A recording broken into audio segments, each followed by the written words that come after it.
Welcome back. We'll be working on the analytical part of the exam, which is usually the last part of an exam. This is a great tool to have. There's 3 exams usually in one of these, so we will work on the analytical page of it together and with some visual aids. Let's get started. First thing is we need to name the key.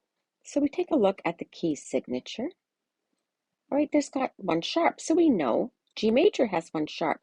Now look at what the notes are outlining. We are safe to say that this song is in G major. Second question, write the time signature directly on the music. So let's count. Let's look at, these are triplets. So we're going to be counting those triplet, or one and a, but look at here. It's 1, 2, 3. This here starts on a pickup. So don't start counting there. Look at a measure that's simpler. So it's consistently 1, 2, 3. So we are safe to say that it's 3/4. Don't forget to write on the brace, the top and the bottom. Next question. Explain the meaning of andante cantabile.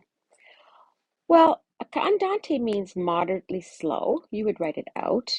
And cantabile means in a singing style. So think of canary. A canary sings. Name the chord at letter A. We have to give the root and the quality. So let's find A. So we've already been writing on here, so it's G, B, D. So that is the key we're in. So that is the root chord. The root is G, and the quality, it's a major triad. So we're just going to say major. Write the appropriate rests in the box at letter B. So let's find B.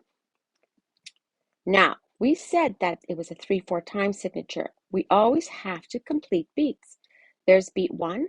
Complete the second beat with the same type of rest as the note it's beside. 2/8 made a quarter.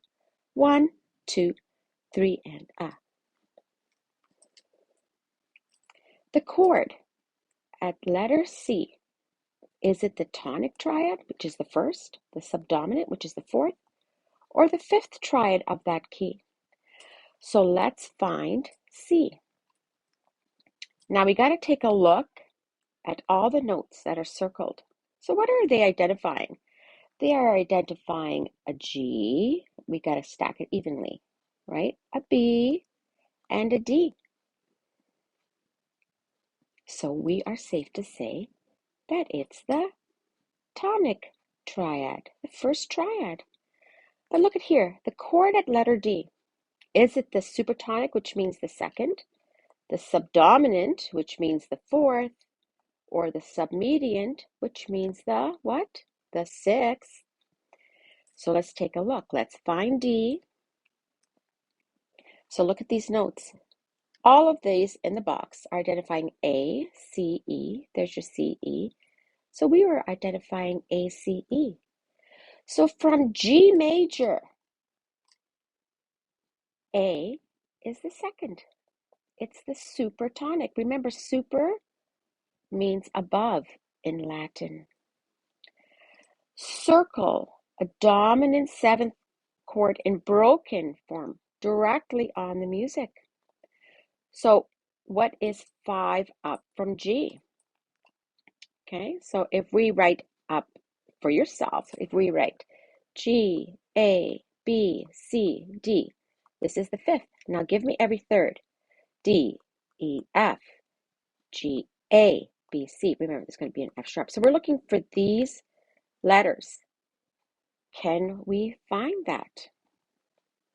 Remember, they could be all broken up. Well, I can see there's an F, C, D, A, right?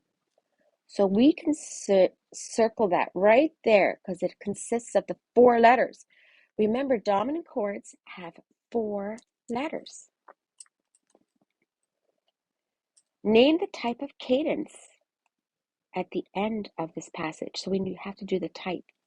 So the end of the passage, okay, so we always look at the end. We have here the G chord, which is the 1. This started with the D, right? And there's the C, of course. So this would really be 5-1 or 5-7, you could say. But that identifies what kind of cadence is that? It's an authentic cadence. Remember, the other cadence is half when it ends on a dominant, but this ended on the authentic. How many times does this rhythm, a dotted eighth with a 16th, appear in the passage? Well, let's count. 1, 2, 3, 4, 5, 6. We are safe to say, take a look at it carefully, because I know there's a lot of stuff written on my page, but it appears 6 times. And that's it. So as always, That was easy. please subscribe to get all the upcoming videos.